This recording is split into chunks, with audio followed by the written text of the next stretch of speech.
Boa noite, gente.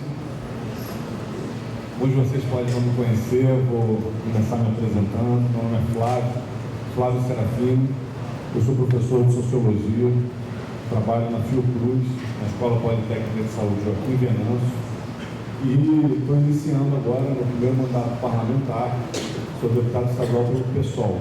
Fui militante do movimento estudantil, fui militante sindical, do CEP, profissionais de educação, e nos últimos anos vim militando com os direitos humanos no Instituto de Defensores dos Direitos Humanos. Não sei se alguém aqui já conhece. É um instituto que deu alguma visibilidade pública quando começou a defender manifestantes presos a partir das mobilizações de junho de 2013. O instituto tentou ser criminalizado pela Globo, pela Veja, e que destaca o instituto, porque eu vou falar um pouco da centralidade da luta dos direitos humanos hoje, nesse debate de crise que a gente está vivendo, no momento onde é aprovada a redução da maioridade penal. Então, uma apresentação inicial, é uma responsabilidade sempre falar depois do Tarcísio, então estou Flávio, fala antes ou depois? Fala antes, a gente acabando de chegar, é um peso. Falar depois é outro também, porque o Tarcísio tem uma capacidade de síntese.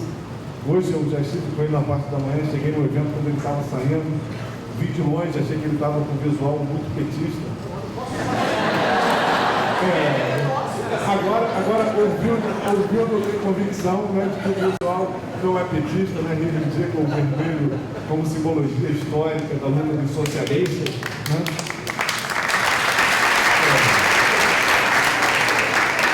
Mas é impossível não ver esse tom e não lembrar daquela cena do Genuíno entrando na prisão de camisa vermelha, erguendo o braço. Mas vamos lá. Vou fazer uma piada com esse rosa dele depois. Não machista, mas conotação política do rosa. Então vamos lá. Mas entrando no debate, o Tarcísio fez uma fala, acho que mais geral, mais tentativa de compreender esse momento da crise que a gente está vivendo.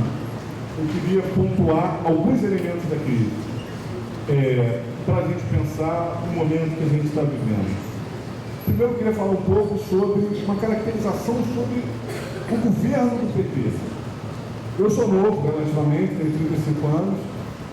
A maior parte de vocês são mais novos ainda. A maior parte de vocês já entrou e começou a acompanhar a política com o PT no governo. Então eu queria falar um pouco sobre o governo do PT, um olhar sobre o governo do PT.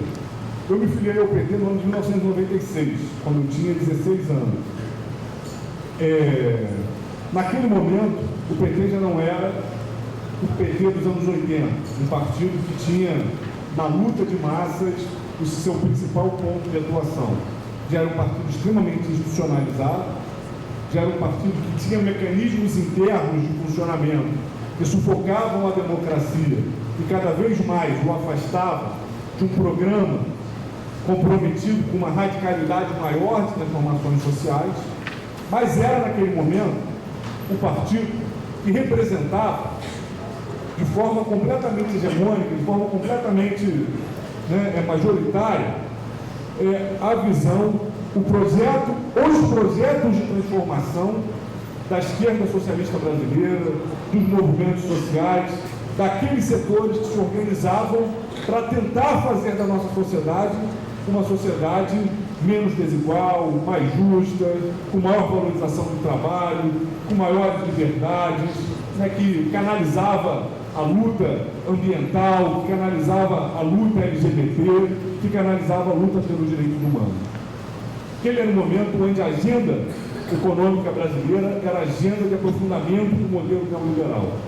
E o PT era, principalmente do ponto de vista parlamentar, a resistência àquele modelo. Só que cada vez mais o PT seguia um caminho onde, por um lado, se associava e assumia o papel de gestor do sistema. Por exemplo, os sindicalistas do PT, muito antes do PT ser governo, procuraram se tornar gestores dos grandes fundos de pensão. Figuras que tiveram notoriedade nos primeiros governos Lula, como Guxiquem, como Palocci, como Berzoini, antes de se tornar ministro, tinham tido experiências como grandes gestores do capital através da sua experiência à frente dos fundos de pensão. Junto com isso, o PT sufocava cada vez mais a sua democracia interna. Quase não tinha mais espaços de debate como esse aqui. Eram eleições diretas com voto em urna e filiados levados só para votar. É uma mudança qualitativa no sentido da democracia que afasta o significado do debate. O PT perdia cada vez mais capacidade de ser um agente político mobilizador. Quando eu digo PT, eu não estou dizendo só a legenda PT. Eu estou dizendo o bloco histórico que o PT era a expressão política. A CUT, o Movimento dos Trabalhadores, né? Onde cada vez mais ganhava destaque como um pouco fora da curva o MST, que durante a década de 90 ocupava muita terra, pautava a disputa de opinião na sociedade, fazia marchas com multidões a Brasília, pautando a questão da propriedade, como elemento fundamental para a gente pensar a desigualdade social em um dos países que é um dos mais desiguais do mundo. Quando o PT chega no governo, chega um PT muito transformado. O Lula, antes de assumir, faz uma carta onde requer a manutenção de toda uma lógica da política econômica e centrada, né, no respeito ao capital financeiro. Então, assim, muito breve dessa história, já perdi demais, porque eu estou falando disso tudo. O PT, quando chega ao governo, ele é a expressão de um ciclo da história brasileira, onde a esquerda tinha como principal referência esse partido. Então, a primeira questão que eu quero pontuar para a gente pensar sobre a crise hoje é que a crise que a gente vive hoje é uma crise que, de alguma forma, aponta como uma crise de uma experiência de uma determinada esquerda. Obviamente, a crise é muito mais profunda que isso, mas cresce hoje um ódio contra os socialistas. Não pode usar camisa vermelha, não pode fazer isso, não pode fazer aquilo. Por quê? Porque, de alguma forma, essa crise é a crise do que foi a principal experiência de esquerda na história desse Brasil e a principal expressão da esquerda, né, nesse ciclo histórico que a gente entende que agora, de alguma forma, estamos encerrando. O PT, quando chegou ao governo, ele faz opções que, em última instância, mantém o fundamental das estruturas desiguais do nosso país. O PT não realizou a reforma agrária. O governo Dilma, por exemplo, fechou com um balanço de assentados menor do que o balanço dos anos do governo Fernando Henrique Cardoso. O governo Lula não foi muito diferente. O governo do PT teve um olhar para a educação que foi marcado o tempo inteiro por contradições. Como assim? Vou citar duas qualidades. Ampliou a vaga nas universidades públicas e ampliou as escolas federais de formação técnica. Duas medidas muito importantes. O Brasil é um dos países do mundo que tem um filtro maior para se ter acesso ao conhecimento. Países com a riqueza que o Brasil tem, são raros os que o acesso ao ensino superior é tão limitado como é no Brasil, onde até pouco tempo atrás 10% da população em idade escolar no máximo chegava na universidade. Hoje esse número é um pouco maior. E o governo Fernando Henrique, de forma perversa e radical, tinha separado a possibilidade de uma educação regular de uma formação profissional. O que era isso? É a velha lógica de que estuda uma parcela da população para ser doutor, formação propedêutica. E uma parcela a gente joga para o mundo do trabalho, estudando e tendo menos informação geral possível, porque é para trabalhar quieto, e quem estuda, questiona. É a ideia de formar mão de obra barata para atender fundamentalmente aos interesses do capital. O governo Lula teve esses dois pontos positivos, mas, por outro lado, o governo Lula fez aqui também. Primeiro, ao expandir as universidades, o fez numa lógica de precarização e mercantilização das universidades públicas, fragmentando cursos, pressionando por uma ampliação da relação aluno, professor, ou seja, tomando medidas que o Fernando Henrique muitas vezes quis tomar e não conseguiu por resistência.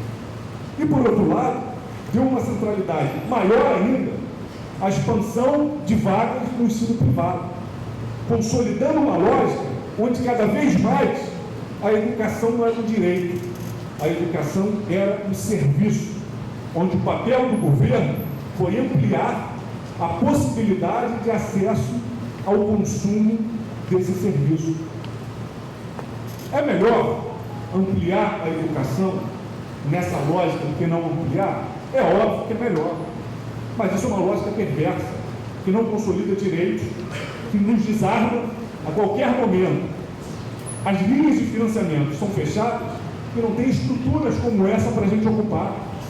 Cortou a linha de financiamento, perdeu, acabou a ampliação do ensino superior.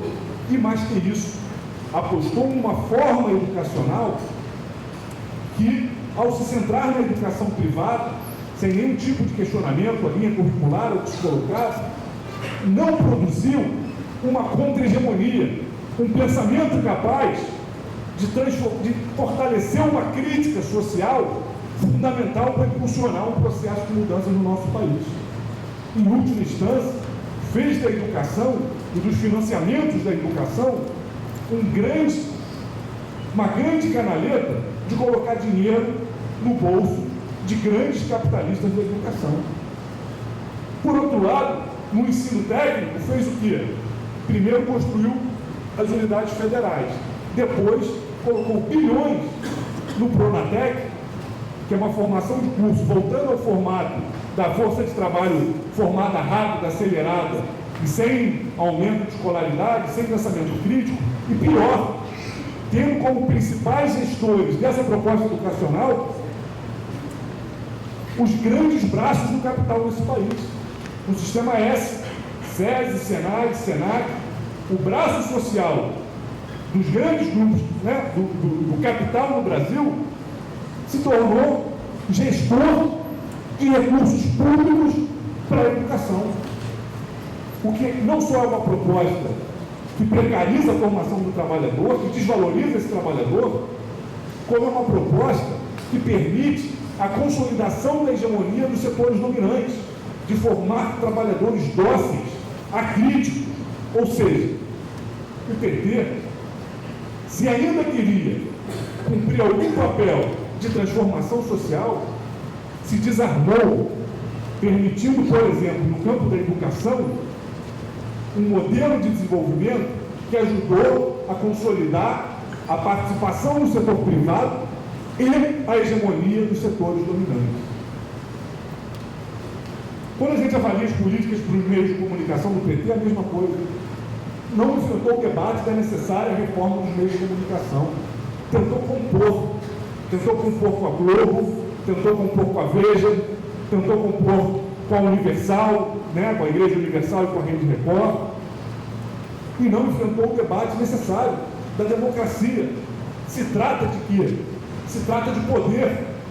Poder, porque a elite luta para manter o conhecimento restrito, porque o conhecimento democratizado significa empoderamento dos trabalhadores, melhores trabalhos, melhores salários, capacidade de compreensão da realidade. Luta para manter o controle dos meios de comunicação, porque pauta a sociedade através do oligopólio dos meios de comunicação. Não mexeu com o poder do controle sobre a terra, fonte histórica de poder patriarcal nesse país. O PT aceitou tentar fazer algumas melhorias, mantendo as estruturas de poder concentradoras e desiguais que marcam a história desse país. E por que foi possível realizar essas algumas melhorias? Porque a gente pegou um ciclo onde, mesmo crescendo pouco, a economia brasileira viveu um ciclo de expansão. A economia brasileira viveu um momento onde o Estado conseguiu, inclusive acessando esses fundos, ter alguma capacidade de investimento, de ampliar a empregabilidade, de ter medidas, como por exemplo o Bolsa Família, que, ao atingir cerca de 40 milhões de pessoas que viviam numa situação de extrema pobreza, mudou a realidade de vida dessas pessoas, mas de forma frágil. Mudou mexendo em menos de 0,5% do orçamento federal, enquanto 42% do orçamento federal continua sendo destinado para pagar a dívida pública, uma dívida que nunca foi auditada. Eles gostam de falar assim: claro que tem que pagar a dívida, que dona de casa, que não vai gastar menos do que arrecada, que não vai pagar todos os seus compromissos, que dona de casa, que dono de casa, que vai herdar uma dívida, que não vai buscar investigar essa dívida, que não vai buscar entender as suas causas, se ela é legal, se ela é legítima, que pai, mãe, responsável por uma família, que não vai priorizar a alimentação dos filhos a pagar qualquer dívida de qualquer espécie. É óbvio que o debate é muito mais complexo do que os grandes meios de comunicação e o próprio discurso do PT tentam passar sobre o problema da dívida, que é um problema central no nosso país. Metade das nossas riquezas são drenadas para o pagamento da nossa dívida pública. É mais do que a verba de educação e saúde junta. Esse dinheiro, por exemplo, indo só para a educação, seria mais que o suficiente para quintuplicar o número de universidades públicas no país. É evidente que isso é central. Então, vamos lá. Falando do PT, isso é um problema. Para tocar essa política, uma política de manutenção das estruturas desiguais, a lógica da governabilidade foi a lógica da composição com as oligarquias, que teve ao longo desse período diferentes formatos. Primeiro, o governo Lula, o PMDB tinha um espaço pequeno e aumentou o espaço do então PL, do PT e do PTB. Qual era a lógica? Era a lógica que combinou o que a gente conhece como mensalão. Teve pagamento mensal, a mídia trabalhou em cima daquilo, é óbvio que a mídia trabalhou em cima daquilo. Se teve pagamento mensal, isso não tem como saber. Que teve um esquema de corrupção envolvendo o governo e os partidos, é óbvio que teve. É óbvio que teve. E teve, inclusive, nas vésperas da primeira votação importante que o PT tocou no Congresso Nacional, que foi a votação da reforma da Previdência do setor público, que retirou direito dos trabalhadores. Isso é muito grave. A primeira grande votação do PT no governo foi uma votação para retirar direito dos servidores públicos. E o que o escândalo da crise do mensalão trouxe à tona é que ali se deu uma grande transferência de recursos para os outros partidos. Então, esse é o cenário do governo. Só que essa é a construção que o governo do PT vai fazendo. Qual é a particularidade do momento que a gente vive hoje? Tarcísio falou de uma convergência de crise. Alguns autores, algumas figuras têm usado uma ideia, que é a ideia de tempestade perfeita, que é o quê? Estão convergindo diferentes crises, problemas, no mesmo momento. É a crise econômica mundial do capitalismo, que está ainda enfrentando ciclos, chegando a diferentes países, e está agora, por exemplo, chegando no Brasil, em outros países da América Latina, está batendo novamente a porta. É a crise ambiental. Nós estamos com um problema de abastecimento de água, de eletricidade. Isso tem um impacto na economia, está ajudando a aumentar o problema econômico com o aumento das tarifas. É a crise política, esse grande esquema de corrupção na Petrobras estourar nesse momento onde esse conjunto de elementos estão se somando. O PT sai da eleição ganhando a eleição, mas perdendo capacidade de hegemonia. O que significa perder capacidade de hegemonia? O discurso, o projeto do PT não tem mais condições de criar minimamente um consenso na sociedade que o dê estabilidade para governar. Esse é o momento que a gente vive. Quebrou-se o consenso. Mas eu nunca concordei. Claro, consenso nesse sentido não é que todos concordavam, mas que tinha uma capacidade de impor-se pelo convencimento, por uma grande maioria da população, mesmo muitos discordando. Esse consenso se quebrou. E as bases das transformações que o PT diz que tentou fazer eram frágeis demais. Não mexeram nas estruturas de poder desse país. Pelo contrário, a Rede Globo continua sendo uma rede de comunicações que controla televisão, rádio, TV por assinatura, TV impressa, imprensa impressa, ou seja, está nos diferentes estruturas de poder. Continuam sendo 7 famílias que controlam praticamente todos os meios de comunicação. Os donos da terra continuam sendo os donos da terra. O capital financeiro continua exigindo taxas de lucro. Os bancos brasileiros têm taxas de lucro acima da média dos bancos internacionais, na maior parte dos lugares do mundo, e continuam exigindo uma política econômica que lhes permita ter ganhos maiores do que em qualquer outro lugar do mundo e de que qualquer outro setor da economia. Então, o cenário que a gente vive hoje é um cenário onde esse projeto perdeu a capacidade de construir consenso. E qual é o drama? O drama é que, com a transformação do PT nisso, a CUT também se transformou. O MST continua sendo um movimento social muito importante, mas é evidente que está permeado por contradições e, em vários momentos, por paralisia. Então, o que nos resta de ferramentas comprometidas com a luta contra as desigualdades no país?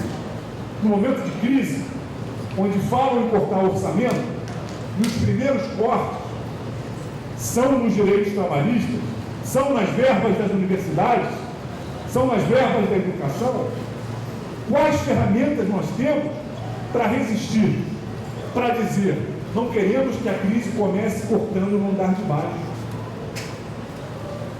Quais são as nossas ferramentas? São débeis, são frágeis, quase não existem. Hoje, o PSOL, um partido que tem só 5 deputados em 500, talvez seja um instrumento que tem tido maior capacidade de tentar juntar gente para discutir e vocalizar essas questões. E isso é dramático, porque nós ainda somos muito pouco, porque um partido sozinho não é a ferramenta capaz de transformar uma realidade tão complexa quanto é a realidade brasileira. Precisamos avançar. Para concluir, eu queria dizer o seguinte: a gente vive um cenário clássico de crise no seu sentido mais profundo. No momento, na mesma semana, onde se anuncia que a economia brasileira está prestes a entrar num quadro recessivo, a gente ter a aprovação da redução da maioridade penal não é coincidência. É o quê? Num momento de esgarçamento do tecido social que se desenha, com a ampliação do desemprego, o desemprego já está baixo, mas o nível, o número de pessoas que estão perdendo o emprego já está altíssimo. As universidades todas estão em crise, estaduais e federais. No Paraná teve uma greve monstruosa. Em São Paulo nós estamos numa grande greve da educação. Aqui no Rio, o governo do estado acabou de acessar um fundo do setor judiciário que pertence àquelas pessoas que têm litígios na justiça para tapar o seu rombo. Nós já tentamos aprovar uma emenda que 2,5% daquele recurso fosse para as universidades, para sanar a crise das universidades. E os caras não deixaram. Não querem deixar com o mínimo para andar de baixo. Nesse momento, onde a gente está vivendo, eles aprovam a redução da maioridade penal. O que é isso? A gestão dos conflitos sociais, num cenário de crise, é cada vez menos por convencimento, é cada vez mais pela força. É isso. Porque quando a crise aperta no andar de baixo,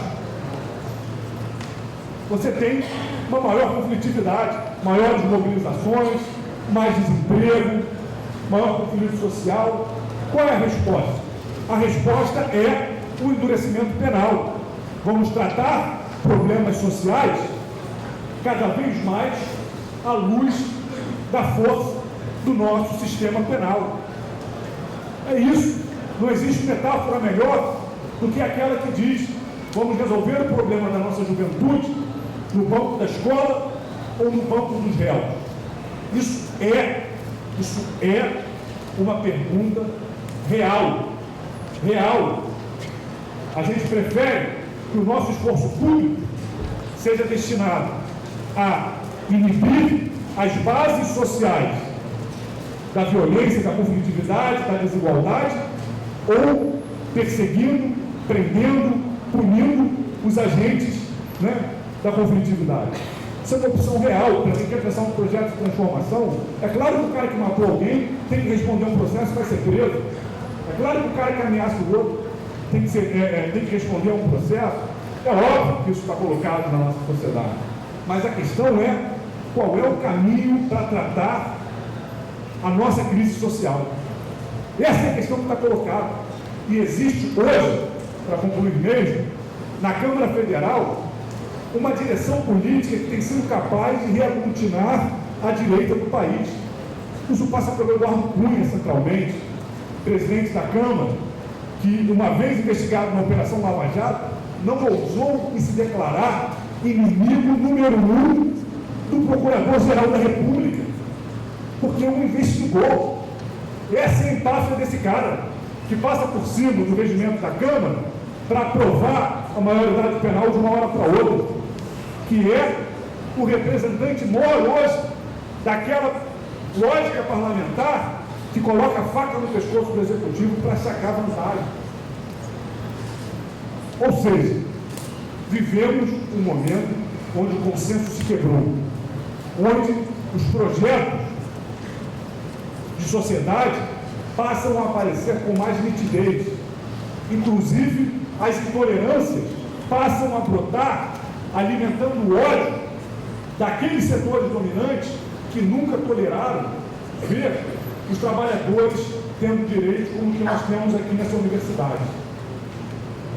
E nós, que reafirmamos que a saída para esse momento de crise passa pela radicalização da democracia, pela ampliação dos direitos sociais, pela garantia dos direitos dos trabalhadores, estamos com muito menos ferramentas do que precisávamos para enfrentar esse processo. Reitero, o PSOL é muito importante, mas é muito pouco. Precisamos ter claro que ou todos aqueles e aquelas que pensam na necessidade de vivermos em um país menos desigual, mais justo, menos violento, onde os trabalhadores e trabalhadoras sejam respeitados, onde a intolerância não prevaleça, temos a tarefa de nos organizarmos, seja no movimento estudantil, seja no movimento sindical, seja no movimento comunitário, seja na luta LGBT, seja na luta pelos direitos humanos. Temos a tarefa histórica de nos organizar ou sairemos derrotados. É possível que ali na frente recuperemos força, mas cada derrota da esquerda significa o aumento da dor e do sofrimento de milhões e milhões de pessoas. Se não queremos fazer isso, nos organizemos, porque nos organizando a gente pode desorganizar. E a gente precisa desorganizar um pouco esse discurso conservador que tomou conta da agenda brasileira. Obrigado.